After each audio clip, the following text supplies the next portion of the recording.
So మీది Nagababu relation ఎలా ఉంటుంది? అనుకోకుండా నేను సీతామహాలక్ష్మికి సెలెక్ట్ అయ్యానండి. సెలెక్ట్ అంటే నేను వేరే సీరియల్లో అత్తారింటికి దారేది అనే సీరియల్లో చేస్తున్నాను. అక్కడికి ఫోన్ వచ్చింది నాకు. అక్కడ ఏంటంటే సిగ్నల్స్ సరిగా ఉండవు. చూస్తే 3 మిస్డ్ కాళ్ళు ఉన్నాయి. నాకు ఆ మేనేజర్ ఫోన్ చేసి, సార్ ఎక్కడున్నారంటే, ఇక్కడ ఉన్నానండి, అయిపోయింది నాకు ప్యాకప్ అంటే, మణికొండ పలానా దగ్గరికి రాగలరంటే వస్తానని నా కో ఆర్టిస్ట్ వస్తుంటే ఆయనతో బయలుదేరి వచ్చేసాను. వచ్చేసరికి షూటింగ్ జరుగుతూ ఉంది. ఈ నాగబాబు గారు అలా చూశారు. ఈయనేనా అన్నాడు మేనేజర్. అవునండి, రండి అని తీసుకెళ్ళి ఆయన లక్ష్మణ్ గారని ఆయన పర్సనల్ మేకప్ మ్యాన్ చనిపోయారు పాపం. ఆయన దగ్గర నాకు దగ్గరుండి మేకప్ చేయించారు. మేకప్ చేయించి నెక్స్ట్ డే షూట్ ఒక అద్భుతమైన క్యారెక్టర్ దాంట్లో రామాచార్య అని ఒక జైలరు ఒక రామభక్తుడు. ఓకే. అందరినీ శ్రీరామ అని పిలుస్తూ ఉంటాడు. ఎవరిని తిట్టడు. ఒక కానిస్టేబుల్ దొంగను కొట్టినా ఒప్పుకోడు. అదేంటి శ్రీరామ, మనిషిని అలా కొట్టమేనా, అలా నైతికంగా మాట్లాడు. చాలా సాఫ్ట్ క్యారెక్టరు. ఒక ఖైదీ గొడవ పడితే కొడుతుంటాడు కానిస్టేబుల్. ఇలా కొట్టొచ్చా, ఇల్లు నువ్వు అని కానిస్టేబుల్ పంపించి, ఎందుకు శ్రీరామ, ఎందుకు అతని దగ్గర దెబ్బలు తిన్నావు నువ్వు అంటే, మధ్యాహ్నం 1 గంట దాటిన తర్వాత నేను క్యాంటీన్కి వెళ్ళానండి, నాకు అప్పటికి అయిపోయిందని వెళ్ళిపోమన్నారు, నాకు అన్నం పెట్టమంటే వెళ్ళి పెట్టట్లేదు అంటే తప్పు కదా, ఆలస్యంగా రావటం తప్పు కదా అనేసి ఇంకో ఖైదీని పిలిచి నా క్యారియర్ తీసుకురా టేబుల్ దగ్గర ఉందంటే తన క్యారియర్ తెచ్చి అతనికి అన్నం పెట్టేంత కైండ్ హార్టెడ్ ఒక జైలర్ క్యారెక్టర్, ఒక అద్భుతమైన క్యారెక్టర్, చాలా సాఫ్ట్ క్యారెక్టర్, అందరినీ దైవభక్తి శ్రీరామ అని పిలుస్తూ ఉంటాడు. అట్లా ఆ నాగబాబు గారి క్యారెక్టర్తో నాది ట్రావెల్ అయింది. అది ఒక 20 సంవత్సరాలు అయింది, 2015 అట్లా ట్రావెల్ అయ్యి బాగా రిజిస్టర్ అయింది. అక్కడి నుంచి నాకు మంచి రిలేషన్ మంచి. సో ప్రెసెంట్ మీతో నాగబాబు గారు మాట్లాడుతున్నారా? జనసేన స్టార్ట్ చేసిన తర్వాత నుంచి మీతో ఎప్పుడైనా టచ్లో ఉన్నారా? జనసేన స్టార్ట్ అయిన తర్వాత కరోనా టైంలో మధ్యలో ఒకసారి ఆయన దగ్గర నుంచి ఫోన్ వచ్చింది నాకు.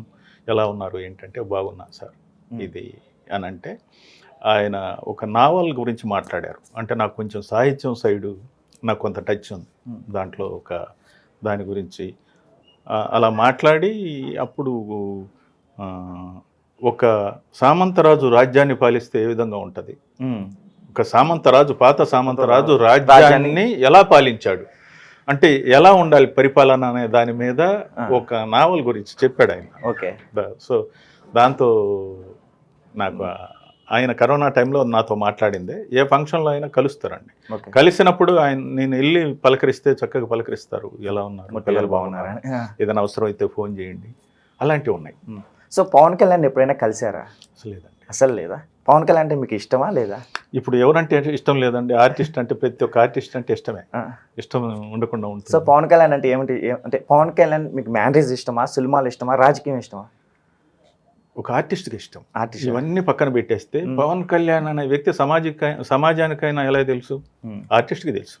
చిరంజీవి గారి బ్రదరు, నాగబాబు గారి బ్రదరు, ఇంకోరు పక్కన పెడితే ఒక చక్కటి పెర్ఫార్మర్ అలా అంతే. ఒక రాష్ట్రానికి డిప్యూటీ సీఎం ఆ హోదాలో మీరు చూస్తే ఇప్పుడు మూవీస్ని మేనేజ్ చేయగలుగుతారంటారా?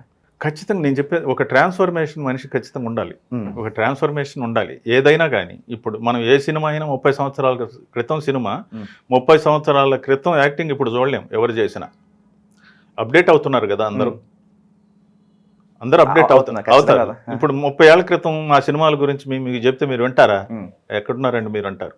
అవును కదా, ఆ షేడ్ పడకుండా ఎవరైనా చేసుకోవచ్చు, ఎవరైనా చేస్తేనే చూస్తారు, ఆ షేడ్ లేక. అంటే ఇండస్ట్రీలో నాగబాబు గారికి చాలా కోపం ఎక్కువ, సరిగ్గా మాట్లాడలేరు అనేది ఒక ప్రచారం జరుగుతుంది. అదే నాకు తెలుసు, అదేం లేదండి. ఆయన కోపం అనేది ఎక్కువ, జనరల్గా కోపం అనేది ఎక్కువ. అంటే ఆయన పర్ఫెక్ట్గా ఉంటాడు, ఎదుటి వాళ్ళు పర్ఫెక్ట్గా ఉండాలని చెప్పి ఆయన అనుకుంటాడు. ఆ డిసిప్లిన్ దాటితే వాయించేస్తాడు ఎవరినైనా. అదే పుష్ప టైంలో కూడా చాలా వరకు నాగబాబు గారికి అల్లు అర్జున్ గారికి ఏదో వివాదం జరుగుతుంది. సో మెగా వర్సెస్ అల్లు అని చెప్పి ఒక వివాదం జరుగుతుంది. సో ఆ టైంలో కూడా నాగబాబు చాలాసార్లు ట్వీట్ చేశారు. సో దానిపైన మీ కామెంట్స్ ఏంటి? ఇప్పుడు ఏంటంటే అండి, ఇది మీరు చూడని విషయం, నేను చూడని విషయం, మీరు విన్నదే, మీరు చెప్తుంటే నేను విన్నదే. ఈ విన్న విషయాలు మీకు కానీ నాకు కానీ క్లారిటీ ఉండదు. ఎక్కడ కూడా పర్సనల్గా నాగబాబు గారు తెలుసు కదా, అంత ఇంటిమసీ ఉండదు కదా. ఏదో ఆయన ఫంక్షన్లో ఉంటే ఆయనకి వెళ్ళి కనిపిస్తామన్న ఇంటెన్షన్ ఉంటుంది, అంతేగా నా దగ్గరికి రాడుగా ఆయన. లేకుంటే ఇంకొకటి ఏంటంటే ఆ విలువ మన మీద ఉన్న ఒక చిన్న అభిప్రాయం మనం పోగొట్టుకోకుండా ఉండాలి. ఇది ఒక మీరు అడుగుతున్నారు, ఇది ఒక జ్ఞాపకంగా నిలిచిపోతే చాలు. అట్లే పోయి హక్ చేసుకోకూడదు, మనం దూరం పెడతారు ఎవరైనా.